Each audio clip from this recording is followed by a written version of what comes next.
So, Stephen Pollard. I can change your last name to something else. Something my mom would think is inappropriate and doesn't like, but if mom's watching this video, I'm not going to.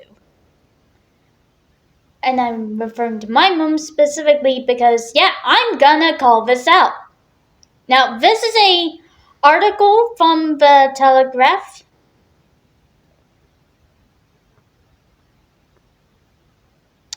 And it seems that, according to Mr. Pollard, who probably wants this, Britain is now threatening Israel as an enemy state.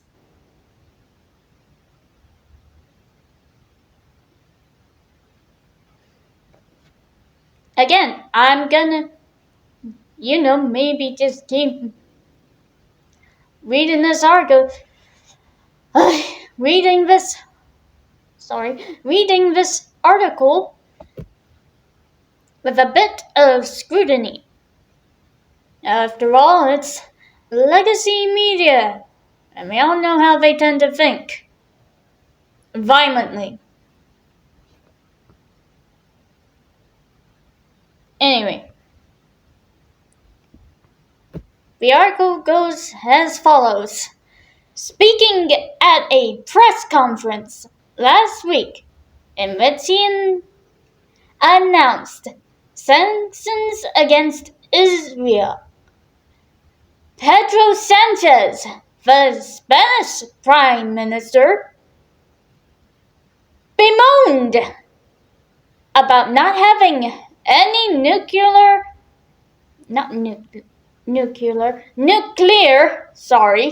getting confused by Madagascar. Anyway, where was it? Oh yeah.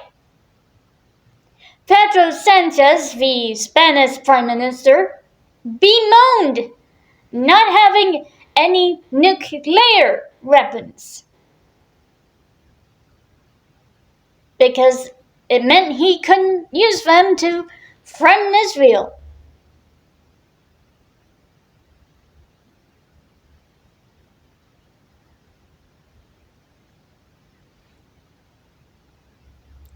And it's certainly true that neither Keir Starmer nor any member of a British government has yet threatened the Israelis with a nuclear apocalypse.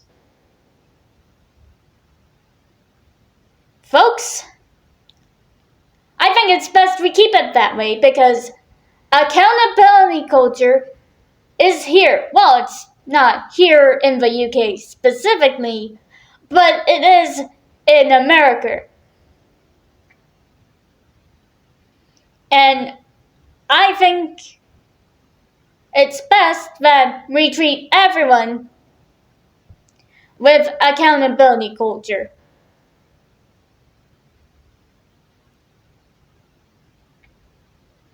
Because yes, you are free to speak openly and have freedom of speech. Hence why it's called freedom of speech. But you're also allowed to have freedom of consequence. Meaning, whatever actions you take in regards to being violent or going too far in general, but mostly violent, means you deserve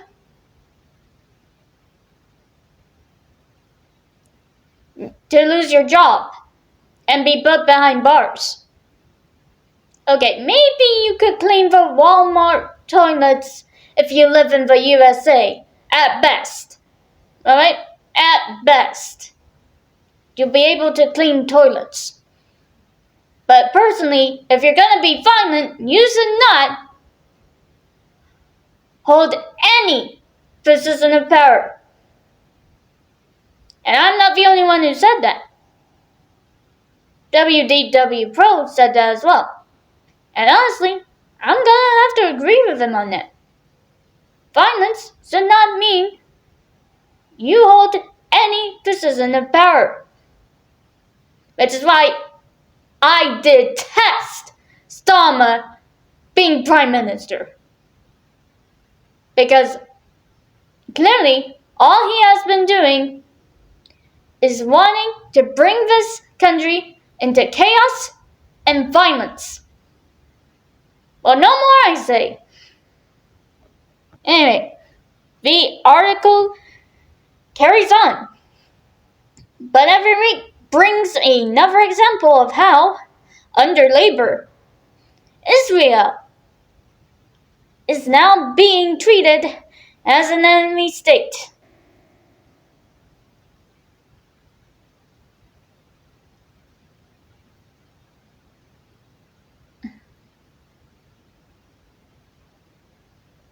And it appears that today we learned that the Royal College of Defense Studies will no longer accept students from Israel.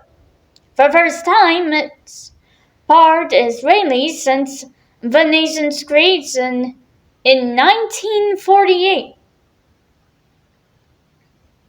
Folks, we're going back. We're clearly going backwards because of Stalin. And all those who risk violence and extremism, we're going backwards here in the UK.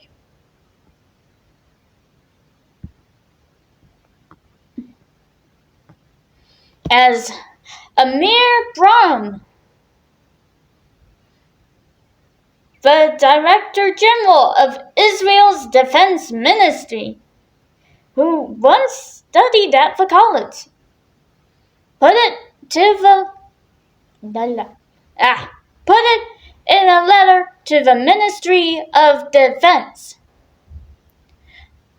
The ban on Israelis is, and it is in quotation marks here, people, a profoundly dishonorable act of disloyalty to an ally at war, and a disgraceful break with Britain's proud tradition of tolerance and plain decency.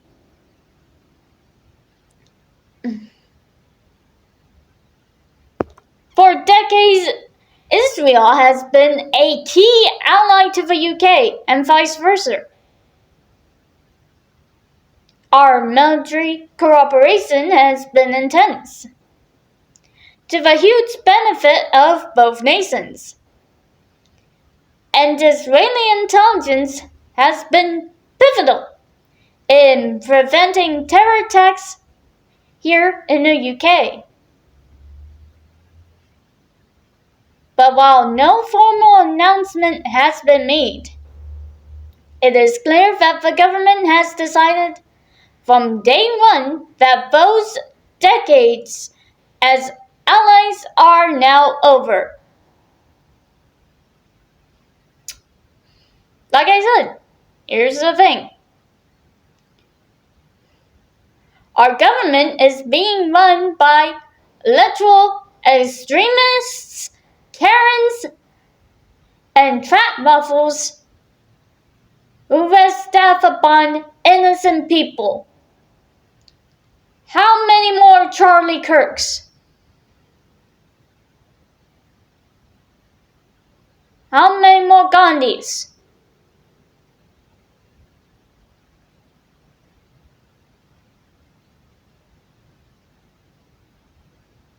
I'm taking a stand. No.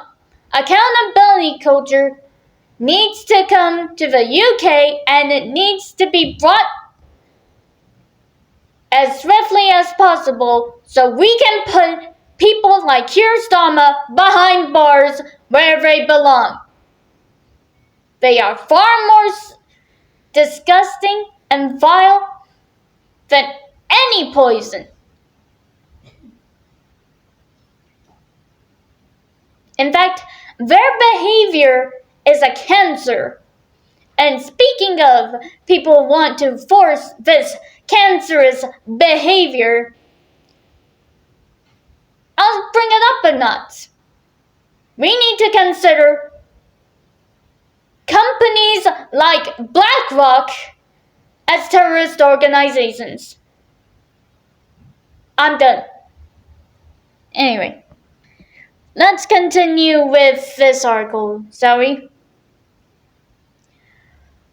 From the very beginning of its time in office, it has treated Israel not as an ally, fighting a proxy war on behalf of the rest to defeat Islamist terror, but as a rogue state to be punished.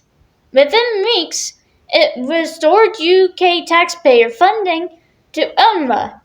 The UN aid body, some of those employees were reportedly found to have taken part in the October 7th, 2023 Hamas massacre.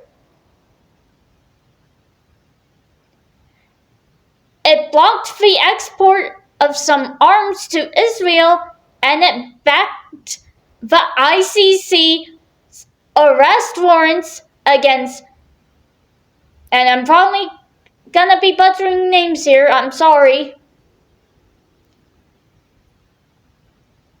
Benjamin Netanyahu and Yoav Gallant, the former Israeli defense minister.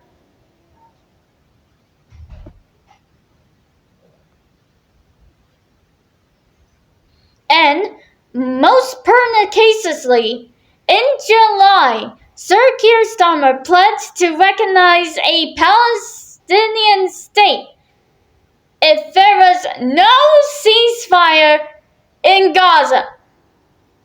In effect, rewarding the terror group for its massacre and explicitly refusing to make this conditional on the release of the remaining hostages.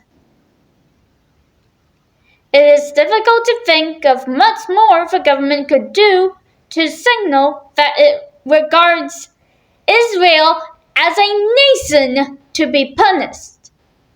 Sort of perhaps going one step further than the Spanish Prime Minister and actually threatening Israel with nuclear weapons if it does not unilaterally give up its military action to destroy Hamas.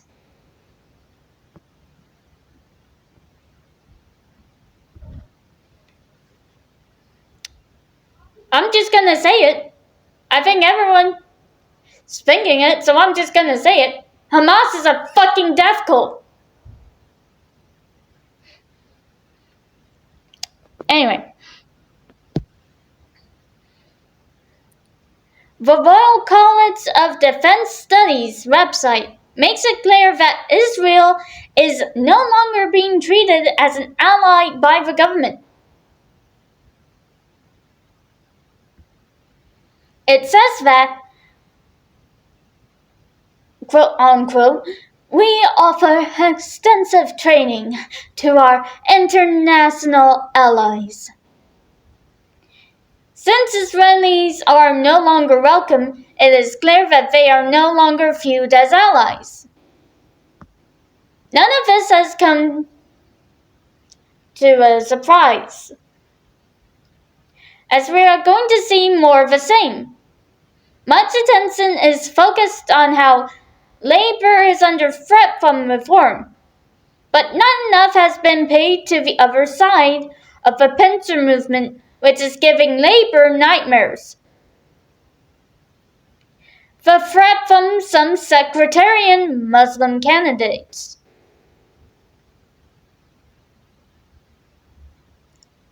There are 37 constituencies with a Muslim population over 20%. And in a further 33 seats from Muslim population is between 10 and 20%.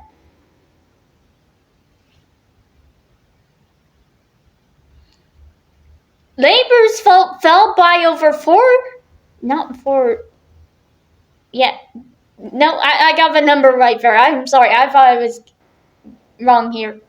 Can't you see the article reading stuff is more Kirsty's than mine? You should definitely check out Kirsty's channel. She does good content. Anyway, where was I? Oh yeah. Labor's vote fell by over 14% at last year's election from 2019 in those constituencies where the Muslim population was above 15%. This is what's driving Labor's policies towards Israel. At the very least, it is reckless. And although Israel has no real need for any of the arms it buys from the UK, less than 1% of its arms spending, the opposite is not true. Our army relies heavily on the world-leading defense tech supplied by Israel. Labor is putting all of that at risk through its craven fear of voters driven by their hostility to Israel. Okay, here's one from Persephone Nelson. This is outrageous. I have never commented on this topic before, but I now have to do so. Why are the UK and other countries choosing to ignore Israel and the fact that they are, once again, trying to be taken over, ousted from their own country by a shower of terrorists? Palestine is not a state. It is not a country and should not be recognized. I challenge anyone to show me where Palestine is on the world map. No? Because it does not exist.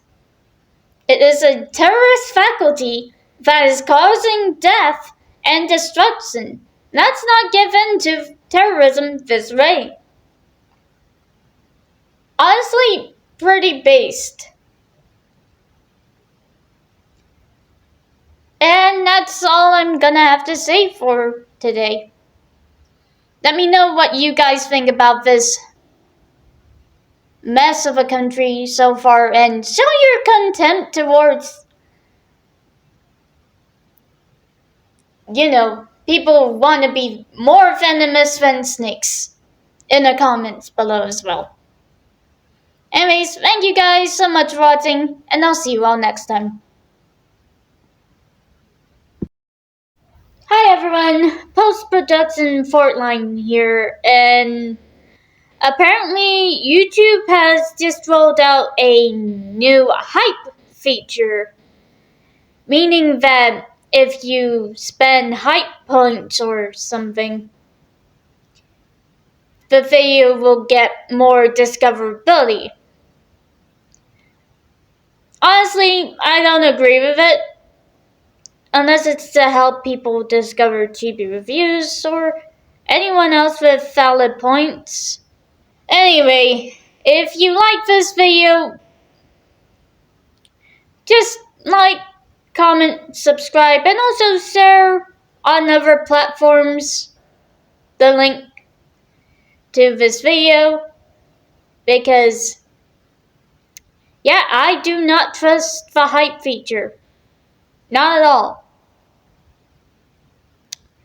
Also, yes, I know this video was a bit depressing, but don't worry, I've got a bunch of stuff planned, and I want to do that more than anything else, so, bye.